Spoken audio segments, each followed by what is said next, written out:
What's up, everybody? It's making.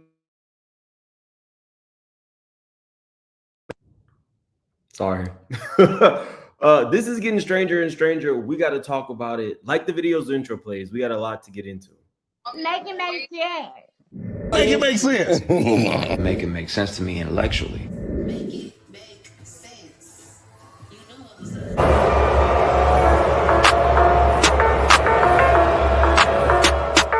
Big moves. Surfer. Make it make sense. Tell me how you squeeze it. Make it make sense. Tell me about the things that you say. Make it make sense. Tell me about the things of your dreams. Hey, let me work out all the things in between. Make it make sense. Tell me how you squeeze it. Make it make sense. Tell me about the things that you say. Make it make sense. Tell me about the things of your dreams. Hey, let me work out all the things in between. Make it make sense.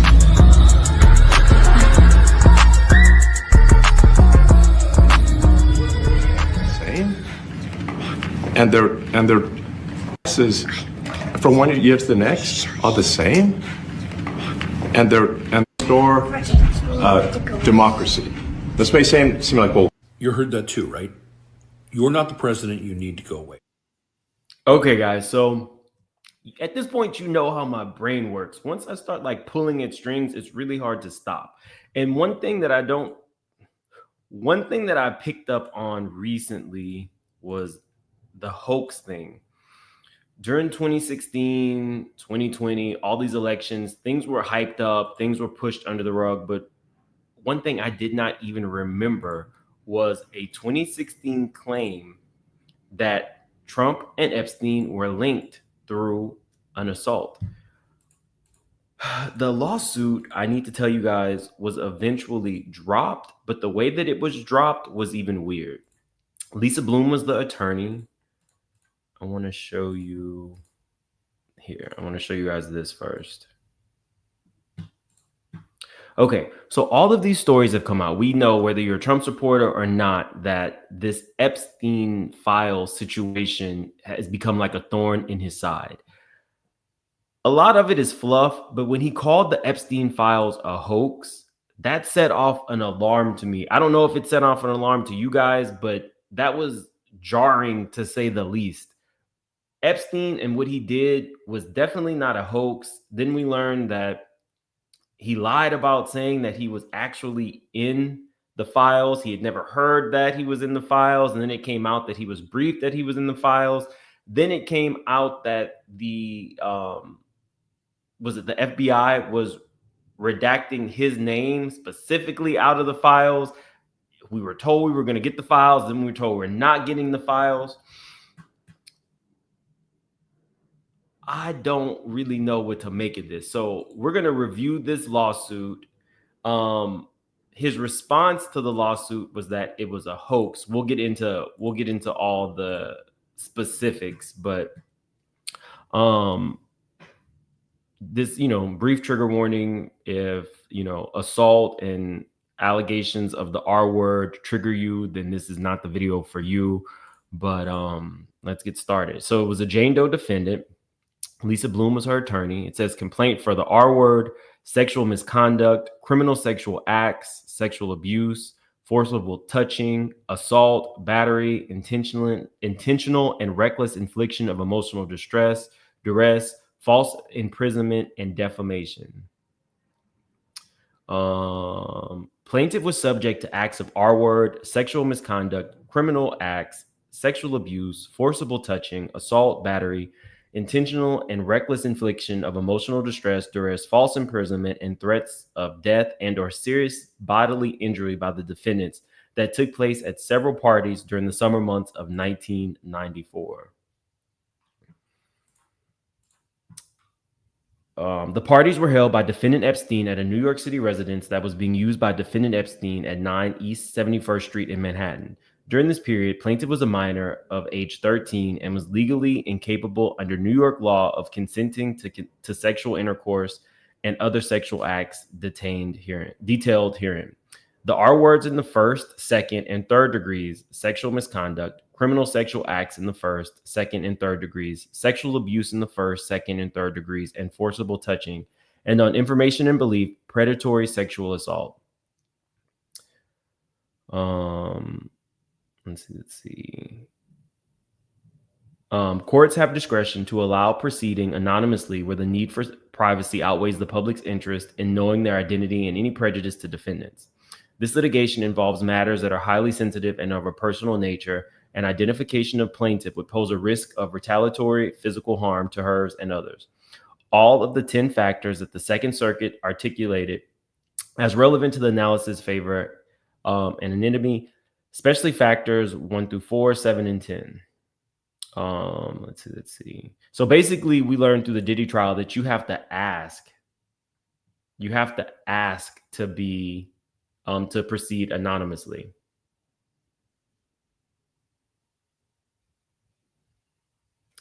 Let me see. Miss 86 Scorp says, I think he's saying it's a hoax because someone put his name in it, and he's concerned the public will believe what is written. If he was truly involved, they would have used it against him. Let's do this. I try to keep an open mind, so I would just ask that you do the same, Miss 86 Scorps. So your belief is that it was a hoax, and I'm guessing the FBI or whomever put his name in it. But just between us, let's just look at both sides of the coins. So just like I told you that this lawsuit, the person who presented it said that she was no longer going to proceed with it. Let's just give her the benefit of the doubt while we're listening to this, and then come to conclusions after. Let me take this off.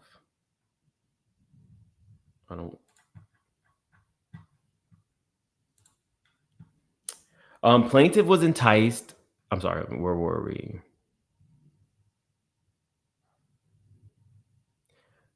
Whether identification poses a risk of retaliatory physical or mental harm to the party seeking to proceed anonymously, or even more critically, to innocent non-parties. Plaintiff was enticed by promises of money and a modeling career to attend a series of parties, whether with other similarly situated minor females, held at a New York City residence that was being used by defendant Jeffrey Epstein. At least 4 of the parties were attended by defendant Trump. Exhibits A and B on information and belief. By this time in 1994, defendant Trump had known defendant Epstein for 7 years and knew that plaintiff was then just 13 years old. Defendant Trump initiated sexual contact with plaintiff at 4 different parties. On the 4th and final sexual encounter with defendant Trump tied plaintiff to a bed, exposed himself to plaintiff, and then proceeded to forcibly R-word plaintiff. During the course of this savage sexual attack, plaintiff loudly pleaded with defendant Trump to stop, but with no effect. Defendant Trump responded to plaintiff's pleas by violently striking plaintiff in the face with his open hand and screaming that he would do whatever he wanted. Immediately following the R-word, defendant Trump threatened plaintiff. Were she ever to reveal any of the details of his sexual and physical abuse of her by defendant Trump, plaintiff and her family would be physically harmed if not killed.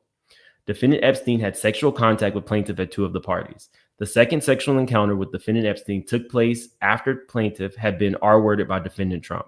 Defendant Trump forced himself upon plaintiff and proceeded to R-word her through the back door and the front door, despite her loud pleas to stop.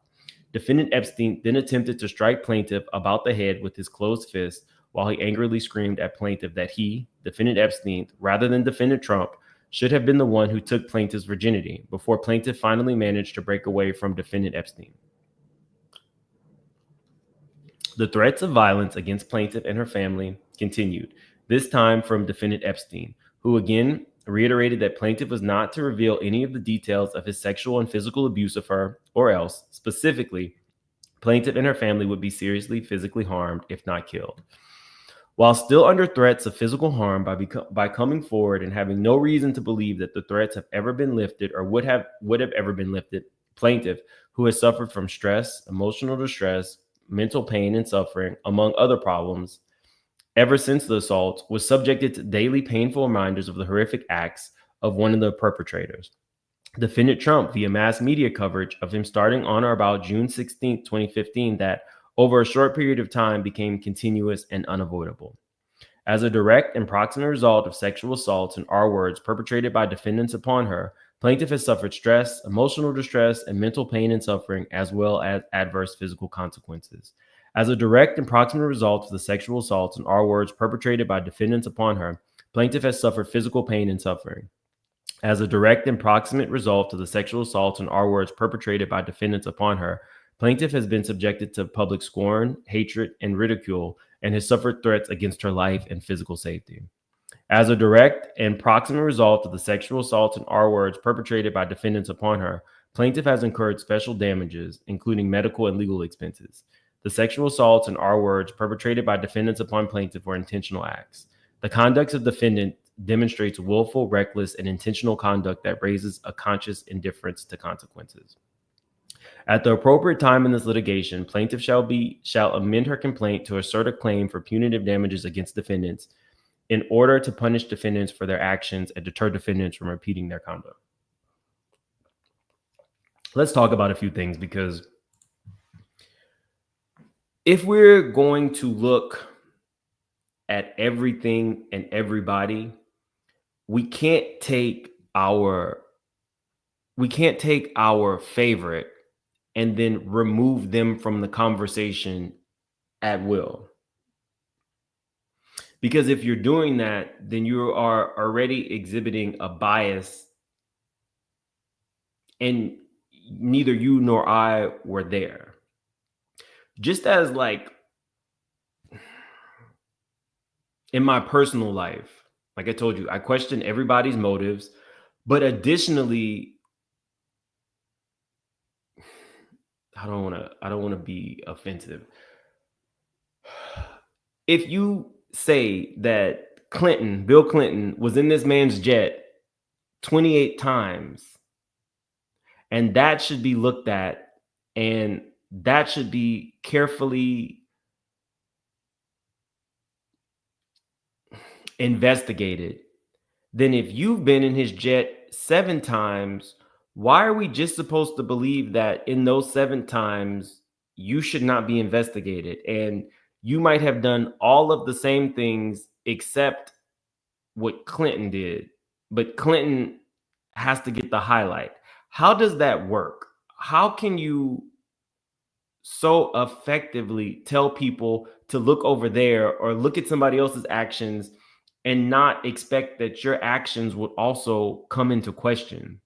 That's just being fair. That's not a partisan thing. That's a look into everybody thing.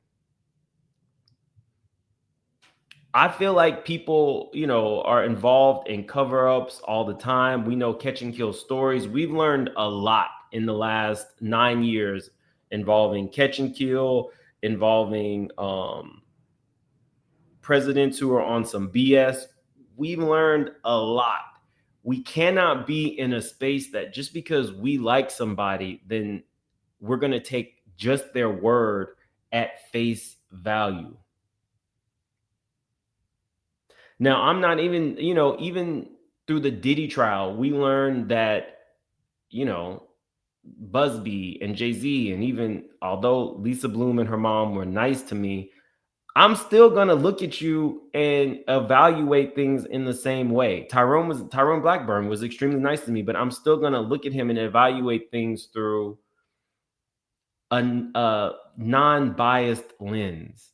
I don't put anything above anybody, but I don't understand how we can just put this man can say something is a hoax and at face value, you just believe it. If that's the case, then the other side could say everything that he says about them is a hoax. That's why it's so important on my channel that we openly talk. We don't fear retribution from either side, because we're putting things out there that are already out there, and we are just looking at them through a microscope.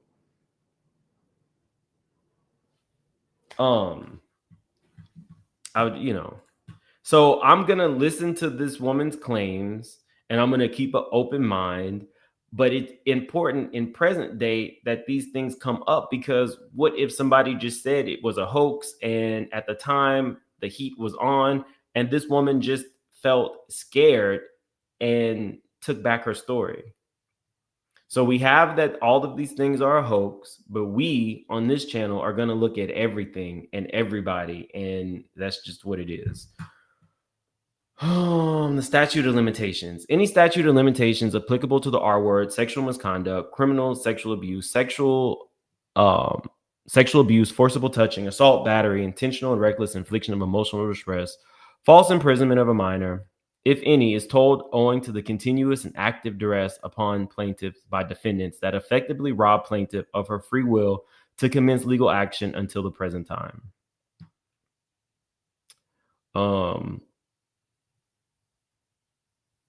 The duress and coercion exerted by defendants has been such as to have actually deprived plaintiff of her freedom of will to institute suit earlier in time, and it rose to such a level that a person of reasonable firmness in plaintiff's situation would be unable to resist. Both defendants let plaintiff know that each was a very wealthy, powerful man, and indicated that he had the power, ability, and means to carry out their threats. Indeed, defendant Trump stated that plaintiff shouldn't ever say anything if she didn't want to disappear like Maria, a 12-year-old female that was forced to be involved in the third incident with defendant Trump, and that plaintiff had seen since that third incident, and he was capable of having her whole family unalived. The duress had prevented plaintiff from starting litigation before this year. However, as soon as she surfaced, she received threats. More specifically, shortly after her first complaint was filed in California in April 26, 2016, she started receiving threatening phone calls on her cell phone. Exhibit A. Defendants are equitably stopped from arguing that any statute of limitations has not been told, as defendants wrongfully forced plaintiff to refrain from timely commencing this action by threats, duress, and misconduct. Moreover, this action has been brought before the facts giving rise to the estoppel have ceased to be operational, while still under threats of physical harm by coming forward and having no reason to believe that the threats have ever been lifted or would be lifted. And since plaintiff has decided to seek redress at this time, plaintiff seeks an order of protection in the favor of plaintiff and all associated with her so as to protect them from harm and harassment. Now, keep that in mind. We're going to get into it when I tell you about all of the crazy that happened with this case and why it was ultimately withdrawn. Defamation. On information and belief on or about April 28, 2016, defendant Trump provided the following statement to America Media Inc. for publication on at least their website, Radar Online, regarding plaintiff's complaint.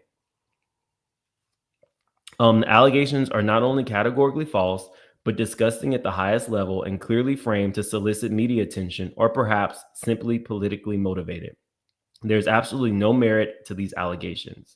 The statement provided for publication by defendant Trump was published by said website and has been republished elsewhere in whole or in part numerous times, and similar statements of attorney for defendant Trump were also published.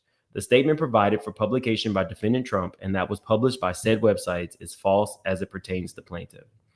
The published statement is libelous on its face and clearly exposes plaintiff to hatred, contempt, ridicule.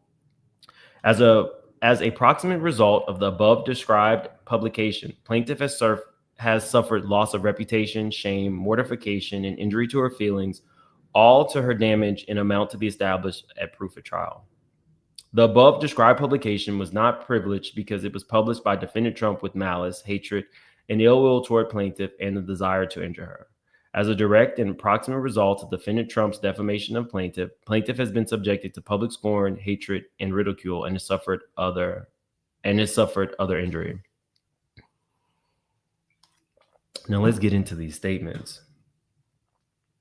Declaration in support of plaintiff's request for protective order. I, Jane Doe, the plaintiff in this matter, proceeding under a pseudonym, state as followed. I'm a competent adult over 18 years of age, able to testify as to personal knowledge. The facts in this declaration are true and correct to the best of my knowledge, information, and belief, and I am competent to testify if called upon to do so. I was subject to extreme sexual and physical abuse by the defendants, including forcible R-word that took place at several parties of defendant Epstein during the summer of 1994 in New York City at a residence used by defendant Epstein. During this period, I was 13 years old. Let's get into this residence. I'm telling you, there's so many strings to pull, and as things heat up with this, it's kind of like mind-boggling that a man, Epstein, who did not finish college, was allowed to be a professor at the most prestigious school, maybe in the United States. The man, who happened to be William Barr, former Attorney General's father, who had written this book that I told you guys about maybe about a couple weeks ago now when this first started. The book is crazy. I've continued reading it. It's extremely weird, but the synopsis is there are child sex slaves on this otherworldly, like other this on this other plane, and it's really really crazy. It was published in the 70s, but that was the headmaster of the school, the most prestigious school in America that Jeffrey Epstein was allowed to teach at, even though he was not a college graduate, who then proceeded to canoodle with some of the underage girls that worked there. I mean, that went to that school. Then you move to finance because, you know, so many finance people don't have an education. And then you begin to, he claimed that he only worked for billionaires. So the man who owns Victoria's Secret, the man who owns Abercrombie and Fitch, not the one who's going down for his own sexual shit. We're talking about the man who owns the parent company of these companies, Victoria's Secret and Abercrombie and Fitch.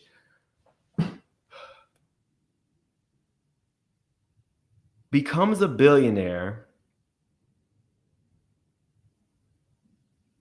is friends with all of these people, shows up to people's parties like Naomi Campbell with children in tow with Ghislaine. We need to talk about this. We have to talk about this.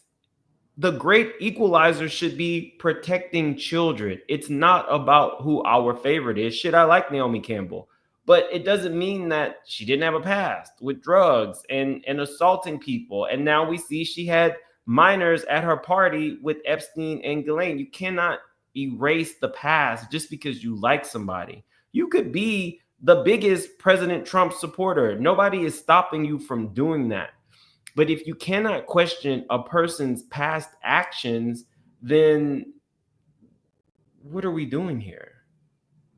Your actions are your actions. You are responsible for those. I'm not saying that, you know, I don't trust the government. I don't trust attorneys. And I look at things with an open mind. We have to do the same. We cannot live in a world where our favorite celebrity or our favorite politician tells us one thing, and then we see proof to the contrary, and you say, well, because we like that person, I don't see them really doing that. Anyone is capable of doing anything. And that's just it. I don't mind having the conversation with people. I don't want anybody to feel like I am picking on their favorite celebrity or picking on their favorite politician. I'm having an open conversation about maybe your fave's actions, and that's not going to stop. Okay, sorry. More particularly, I traveled by bus to New York City in June of 1994 in the hope of starting a modeling career. I went to several modeling agencies, but was told that I needed to put together a modeling portfolio before I would be considered. Then I went to the Port Authority of New York City to start my way back home. There I met a woman who introduced herself to me as Tiffany. She told me about the parties and said that if I would join her at the parties, I would be introduced to people who could get me into the modeling profession. Tiffany also told me I would be paid for attending. The parties were held at a New York City residence that was being used by defendant Jeffrey Epstein. Did y'all know Epstein had the largest residence in New York? And that residence came from the owner of the parent company of Victoria's Secret and Abercrombie and a few other huge companies. In what world would somebody give you the largest residence in Manhattan? He didn't come out and claim that Jeffrey had been stealing money until Jeffrey had already gone down the first time for violating those little girls. So when we're talking about the Epstein files and what might have been on there, don't think of it as just a list. He's not Heidi Fleiss. He doesn't have, I'm sure he does not have a client list, but I'm pretty sure there are videos, and he was not the only person doing it, and everybody needs to get exposed. People don't just give you billions of dollars or allow you to siphon billions of dollars or even let you be power of attorney over their $1 billion industry, and you don't even have a degree and your background is not in finance. I'm just going to say it. It's my personal opinion that those type of billionaires bankrolled Jeffrey's life more than likely because he supplied them with their carnal desires for children. That's just my opinion. And it ain't changing over here. So if you have, ex-presidents who were on his plane 28 times and these kids were around, we got to talk about it. If a current president says that they put you out of a club, mind you, Jeffrey was never even an actual member of his club. He was not a member of Mar-a-Lago, but he was allowed in and out of Mar-a-Lago. If at any given point you said that you kicked him out because he stole workers from you, how are you even aware that Guffrey's was an employee of yours? She was like a front room or like a attendant at the massage parlor in Mar-a-Lago. How would you even know that a locker room attendant, a person who, takes your card and allows you in, a cash register girl at Mar-a-Lago, how would you even know that somebody took them?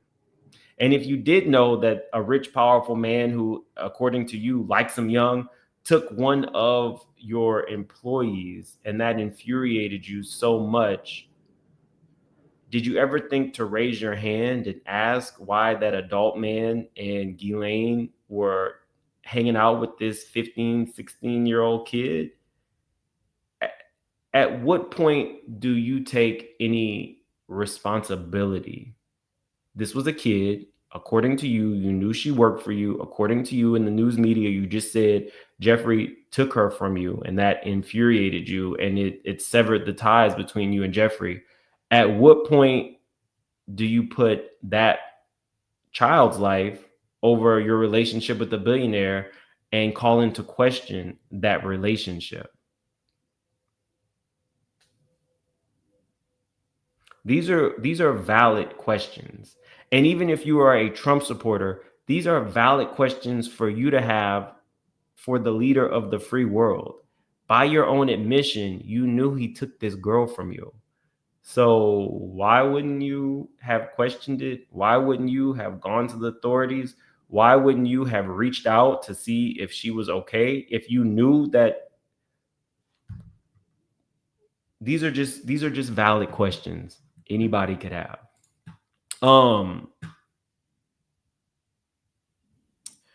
More particularly, the parties were held at a New York City residence that was being used by defendant Jeffrey Epstein.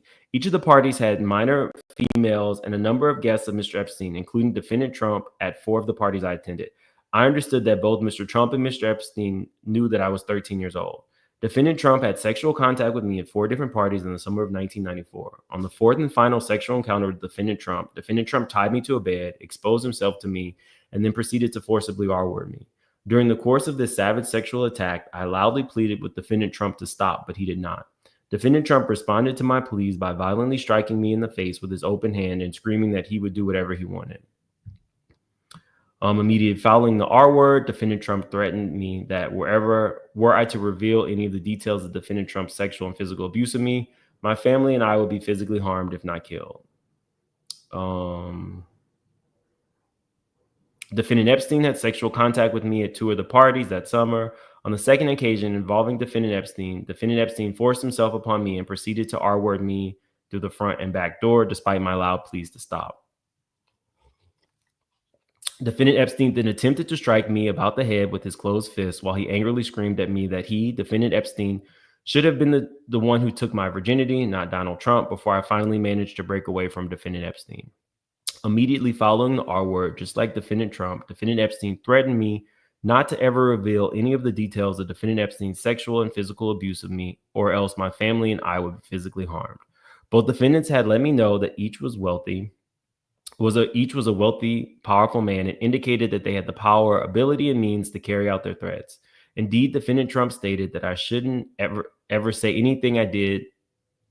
I shouldn't ever say anything if I didn't want to disappear like Maria, a 12-year-old female that was forced to be involved in the third incident with Defendant Trump, and that I had not seen since the third incident, and that he was capable of having my whole family killed. The duress imposed on me by defendants not to ever reveal any of the details of the sexual and physical abuse caused to me by defendants has not terminated, and the fear it has instilled in me has not subsided. Unfortunately, making matters worse for me, I was subjected to daily painful reminders of the horrific acts of Defendant Trump via mass media coverage of him starting last summer that over a short period of time became continuous and unavoidable. If that sounds familiar, there was a woman, I believe she's like an author, who claimed that she had been physically assaulted by Trump. He called her a liar, and she actually won her defamation case. There's another defamation case involving Russell Simmons and Drew Dixon, where he called her a liar on a podcast. She's suing. So defamation cases at these highest levels can happen. The duress had prevented me from starting litigation before this year. However, as soon as I surfaced, I received threats. More specifically, shortly after my first complaint was filed in California on April 26, 2016, I started receiving threatening phone calls on a cell phone I then owned. The calls were never for more than 20 seconds or so before they hung up, and they were always from a blocked, unavailable number according to my caller ID feature. Since I changed my phone numbers, the threatening calls have completely stopped.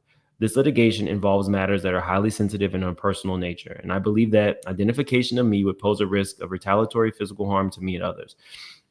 Now, like I said, what we learned through the Diddy trial is you have to get permission to proceed anonymously. We don't technically really know why this case was dropped by the plaintiff, but what if the plaintiff got wind that she wasn't going to be able to proceed anonymously? You guys remember the fever pitch that was political commentary in 2016.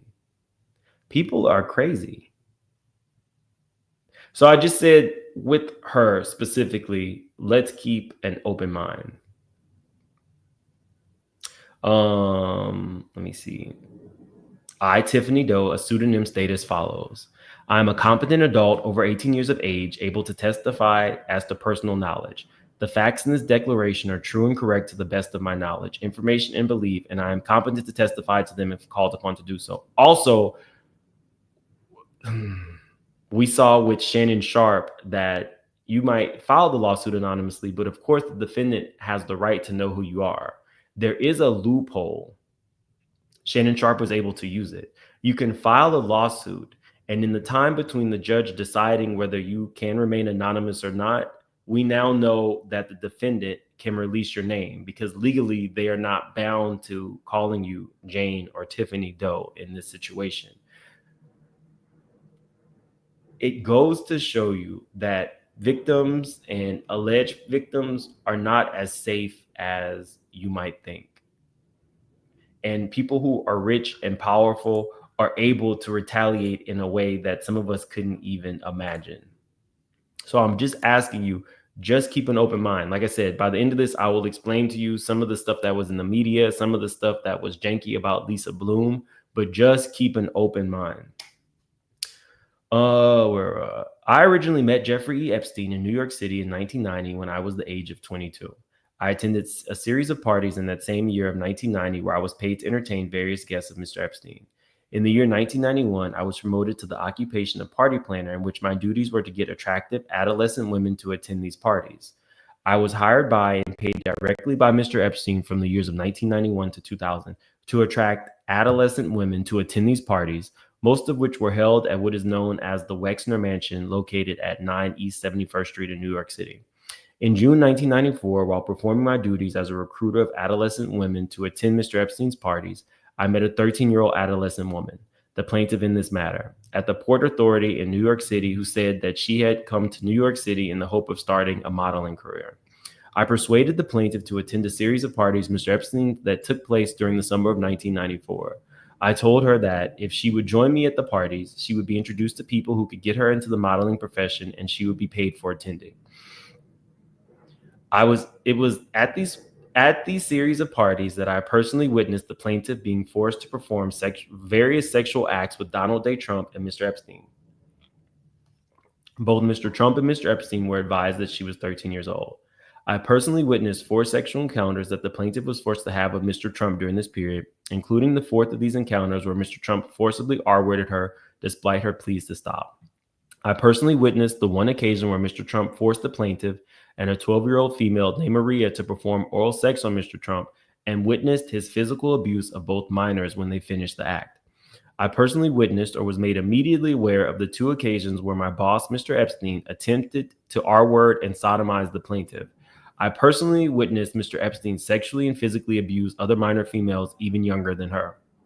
It was my job to personally witness and supervise encounters between the underage girls that Mr. Epstein hired and his guests. I personally witnessed Mr. Trump physically threaten the life and well-being of the plaintiff if she ever revealed any details of the physical and sexual abuse suffered by her at the hands of Mr. Trump. I personally witnessed Mr. Epstein physically threaten the life and well-being of the plaintiff if she ever revealed the details of the physical and sexual abuse she suffered at the hands of Mr. Epstein or any of his guests. I personally witnessed defendant Trump telling the plaintiff that she wouldn't ever say anything if she didn't want to disappear like the 12-year-old female Maria, and that he was capable of having her whole family killed. After leaving the employment of Mr. Epstein in the year 2000, I was personally threatened by Mr. Epstein that I would be killed and my family killed, as well as if I ever disclosed any of the physical and sexual abuse of minor females that I had personally witnessed by Mr. Epstein or any of his guests. I'm coming forward to swear to the truthfulness of the physical and sexual abuse that I personally witnessed of minor females at the hands of Mr. Trump and Epstein, including the plaintiff, during the time of my employment from the years of 1990 to 2000 for Mr. Epstein. I swear to these facts under penalty of perjury, even though I fully understand that the life of myself and my family is now in grave danger. Now, don't get me wrong. This woman is a trash box. She was a 22-year-old woman who took money to recruit little girls for Jeffrey Epstein. So, yes, she came forward, but I think that she should be held just as accountable as Epstein. Bougie Barbie, I can see your stuff. You're not blocked. But okay, so let's get into why some of the issues that happened with this specific case. Lisa Bloom responds to claims that Trump accusers were paid to come forward. Lisa Bloom says reports that the women were paid to come forward with accusations of sexual harassment against President Trump are nothing more than right-wing efforts to discredit victims as calls for an investigation into the president's actions intensify. The Hill on Friday morning published a report that Bloom sought payment for clients who made or were considering making sexual misconduct allegations against then candidate Trump, although the report never outright challenges the veracity of the women's claims. Now, that is important. It's not challenging the women's claims, it's just saying that they were getting paid. Now, we learned a lot during Diddy. And one of those things is typically if you're doing like a documentary or you're going to do some press, you're not typically paid for that. They might pay for your flight, your hair. They might give you, like, if you produce some pictures or something, they might give you like a small fee for that. Or in some situations, they'll pay for some of your like psychiatry visits or something after that. It's important that people in documentaries don't get paid, because then they can say, well, it looks like you made it up to get in there or to get on the show or whatever. California lawyer Lisa Bloom's efforts included offering to sell alleged victim stories to TV outlets in return for a commission for herself, arranging a donor pay off arranging a donor to pay off one Trump accuser's mortgage and attempting to secure a six-figure payment for another woman who ultimately declined to come forward after being offered as much as $750,000. Bloom said her goal in securing money was not to pressure the women to come forward, but rather to help them relocate or arrange security if they felt unsafe during the waning days of the vitriolic election. That woman who chose not to come forward decided to tell her story to The Hill after learning that Bloom was representing embattled producer Harvey Weinstein, an attorney-client relationship that ended very publicly after R-word allegations surfaced. Now, that was something I did not expect to see. But if you're mad at your attorney for representing Harvey Weinstein, and your attorney drops them once it becomes like public knowledge that Harvey Weinstein is an alleged R-wordist, that's a little strange. The woman says she supported Trump in 2016 and doesn't resent him because he stopped his advances towards her when she asked him to, according to The Hill. She also says that she's friends with many people close to the president, but no one associated with the White House or Trump forced her to come forward. That's also kind of strange. The woman says she supported Trump in 2016.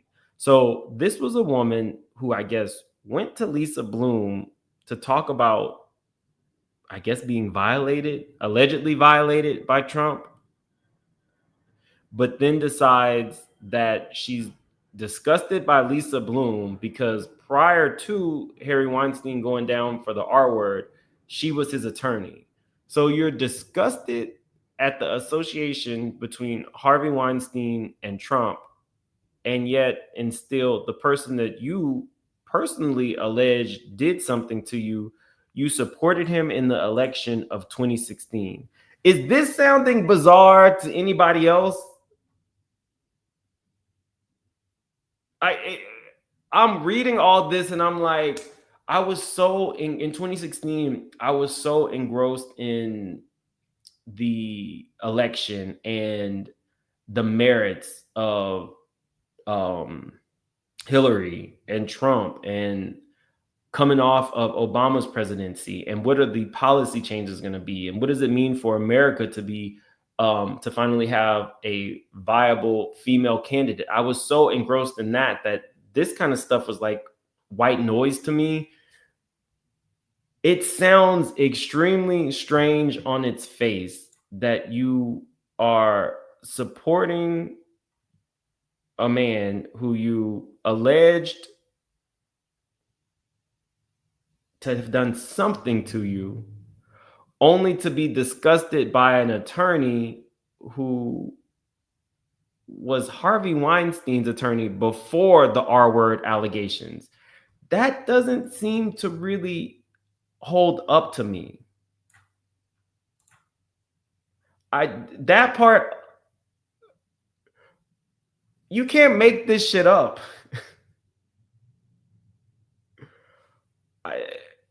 Okay. Y'all see why these videos are taking so much longer? There's so much context, there's so much backstory, and I want to bring you the information in a way that is concise enough to get in small doses, but still this stuff is like mind-boggling. This does not make any sense. The website separately published lengthy excerpts from Bloom's statements along with those of her client, Jill Harth, who says she was sexually assaulted by Trump in the 1990s. Bloom turned to Twitter to criticize the story and the reporter, John Solomon, who she described as being known for weaponizing stories about progressives like me to feed to Fox News. Even this spurious article, written with the intention of casting doubt on the accusers, includes this important fact that the victims who came forward were telling the truth. As other outlets like Fox News, Page Six, and the Daily Caller have picked up the story, the claim that seems to be getting the most attention is the one that involves donors allegedly offering six-figure payments to women willing to tell their stories. Both of the women who were quoted, though, stressed that they were never asked to make statements they didn't believe were true. Bloom says donors approached her firm after a Jane Doe Trump accuser canceled a November 26 press conference at the last minute because she'd been receiving death threats. Multiple donors then contacted me out of the blue with offers to ensure the safety of women who might still come forward.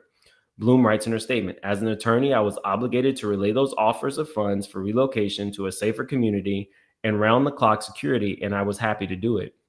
The Hill also mentioned that the attorney told the unnamed woman she should get upwards of $15,000, less Bloom's 1/3 fee for giving her first interview to a show like Dr. Phil or Inside Edition.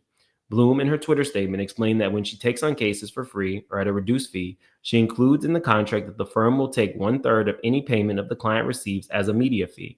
Most people won't be paid for interviews, she says, but some shows will pay to license photos or offer an appearance fee.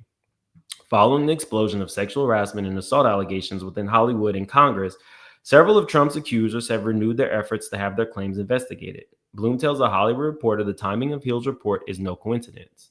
"This all happened 13 months ago," she says. "It's an effort to undermine the Trump accusers now that they are gaining momentum." I'm literally going through old lawsuits. What's up? What's up, Danielle? My real life homie. She says, "Hey, Mims in chat. Down the rabbit hole news. Hey, Mims, glad you spoke on this. Hey, and shout out to Rabbit. Rabbit was also really, really doing the daily work on the Diddy trial. I was in her live sometimes. Shout out to her. Gaston, why is your shirt so luxurious? It's not. I think this shirt might have been like, I think the whole set might have been like $100. They're not paying me, so I'm not gonna give you the name, but it's like a British brand. Maybe they'll pay me one day, and then maybe I'll tell you where it came from. The Pipple Mom, sitting here ready for your read on this. Thank you. And thank you for the very generous super chat all the time. You definitely really support the channel. I appreciate that. It's me. I have been doing some deep dives on Epstein, and Lord, my head hurts with all of the rabbit holes it leads you down. It is insane. Like, that's why these videos, usually I could do like a video a day, but like, there's so much like twists and turns, and there's so many people. So when you talk about somebody who's too big to fail, the alleged man who made Jeffrey Epstein a billionaire allowed this man to siphon off millions of dollars and only came forward once Jeffrey got caught. That tells you something. Who allows you to keep the billions of dollars? Jeffrey Epstein didn't die penniless. So if a billionaire is claiming you siphoned off $1 billion from them, and this is the same billionaire that made you their power of attorney, and it's the same billionaire that gave you the largest home in Manhattan, I think it's like 50,000 square feet. Let's see.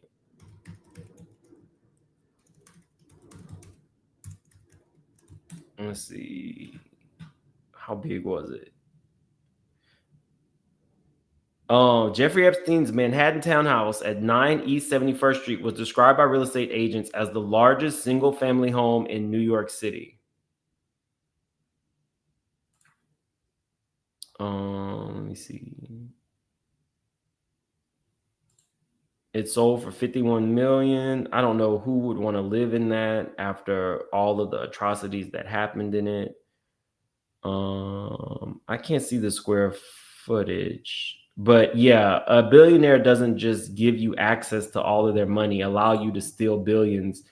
When we talk about people who are too big to fail, we're not just talking Clinton or Trump. We're talking the people in the rooms who make the decisions that nobody sees. We're talking like, I'm not saying the Rothschilds were involved, but we're talking about the Rothschilds family.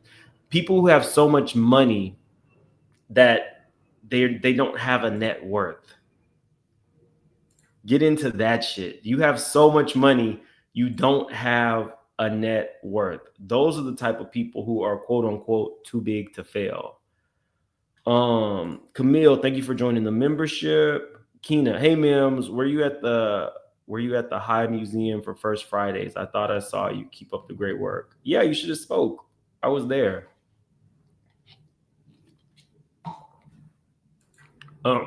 Excuse me.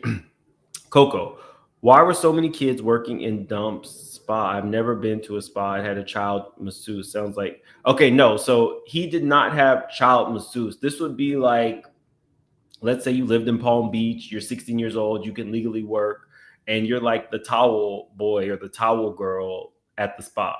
or you're the person that greets the people and hands them a robe. So I think Virginia was actually 16 years old when she worked there. So legally she could.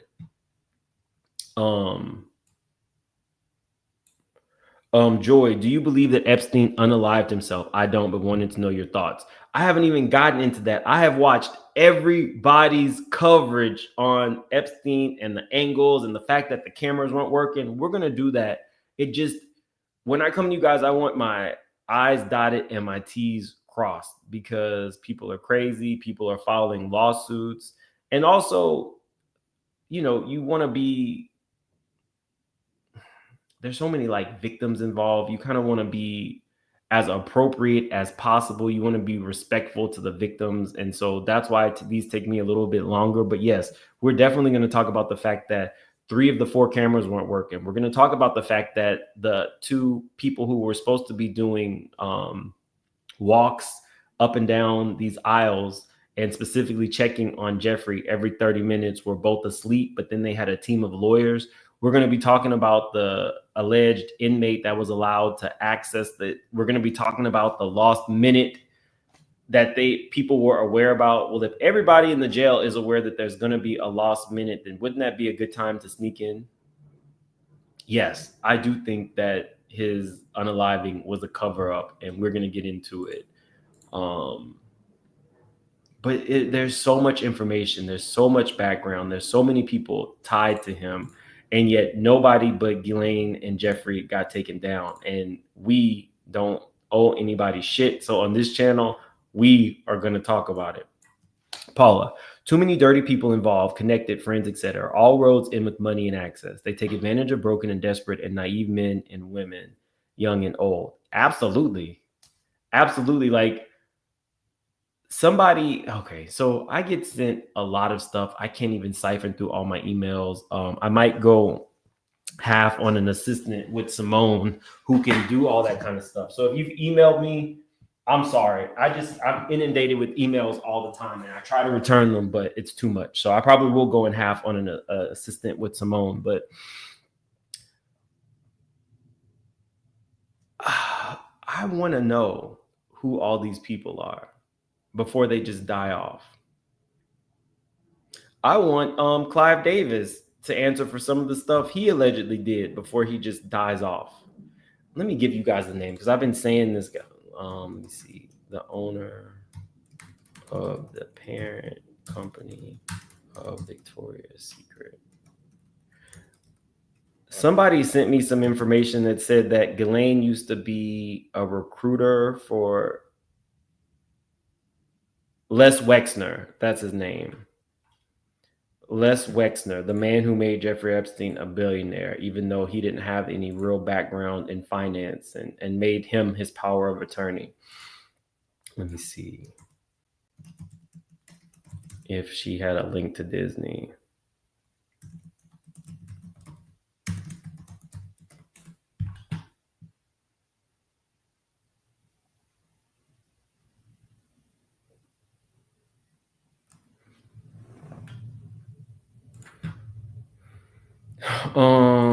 It says photos featured, let me see, photos of Ghislaine Maxwell at an event thrown by British newspaper The Mirror, who was owned by her father, have been misrepresented in social media posts, falsely claiming the former girlfriend and business associate of the late convict sex offender Jeffrey Epstein worked at the Disney company in 1985.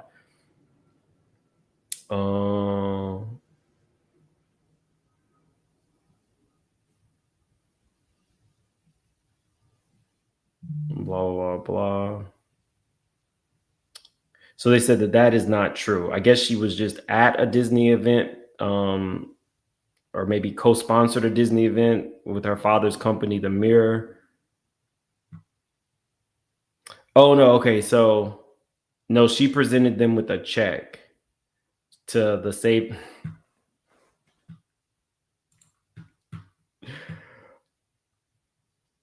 She presented Disney with a check to save the children. The hypocrisy is not lost on me. Ghislaine presented a check to save the children. while she recruited children, while she taught them how firm their hands needed to be when servicing Epstein.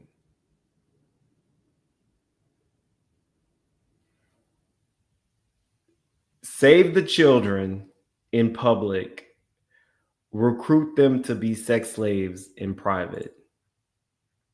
And in between all that, this woman who, before she met Jeffrey, was a very wealthy woman because her father, of course, owned the Mirror,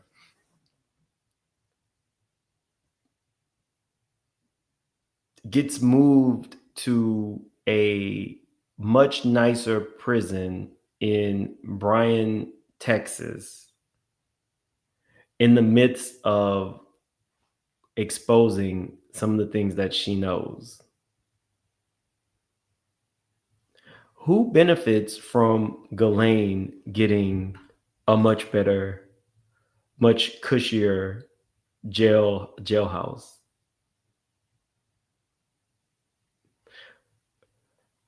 We gotta stop making celebrities and politicians and all of these elite people, we have to stop making them bigger than life.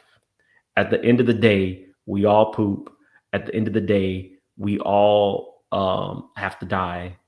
Most of us have to pay taxes. We have to stop doing that. And that's not question everybody. Question everything. It's our right to do that as an American. Question everybody.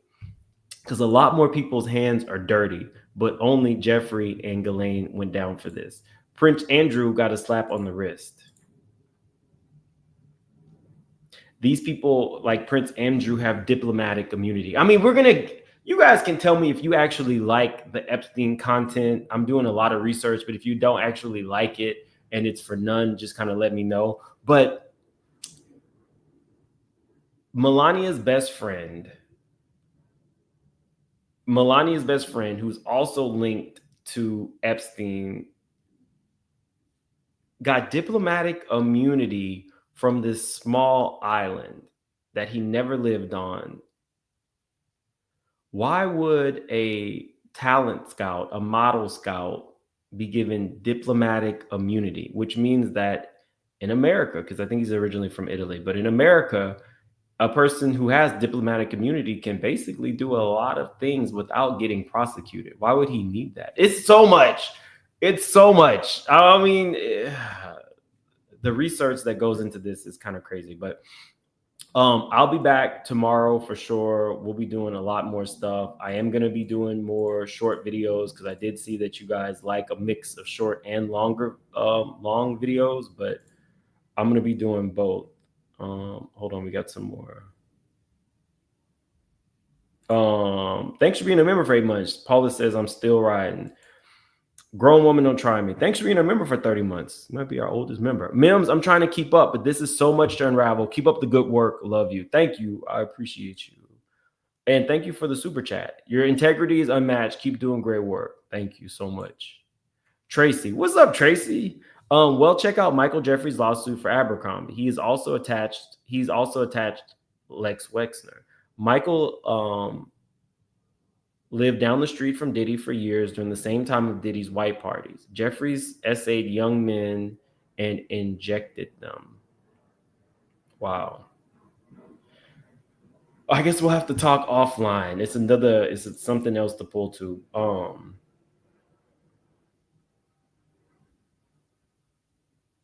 Scott, I think I talked about that Uncle Luke interview already.